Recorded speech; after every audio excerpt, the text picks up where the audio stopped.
is, do I need a signed lease for a rental property that I'm currently living in before getting approved for a loan? So it depends. If by rental property that you are currently living in, if what you mean by that is you are moving out of your primary residence and converting it into a rental property, then it is possible that you do need a signed lease. It's possible that you don't. So what that is going to depend on is whether you need that rental income from that property to qualify for your new loan. And I can't tell you, there's no blanket answer to this because it depends on what your income is outside of that rental property.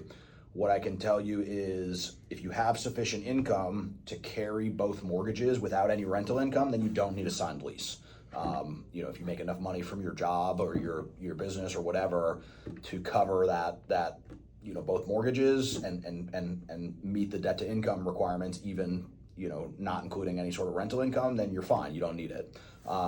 If you do not make enough money to meet the debt to income requirements and you need to include that, let's say you're going to move out of your house and you're going to rent it for $4,000 a month, in order to count that rental income, and I'm assuming we're talking about a conventional loan because if you're doing FHA, the guidelines are different, and I'll talk about that in 30 seconds.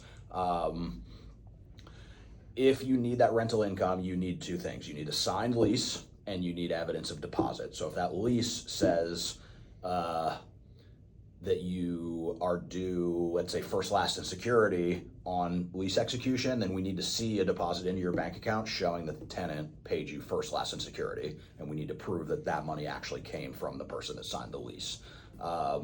If you are trying to get an FHA loan and you need to include rental income from the house that you are leaving, there is an additional layer of guidelines. You cannot do that unless you are relocating over 100 miles away from the house that you currently live in. So if you're just moving up the street to the same neighborhood and you need to get FHA, you cannot use any sort of rental income from that property. They don't allow primary residence conversions.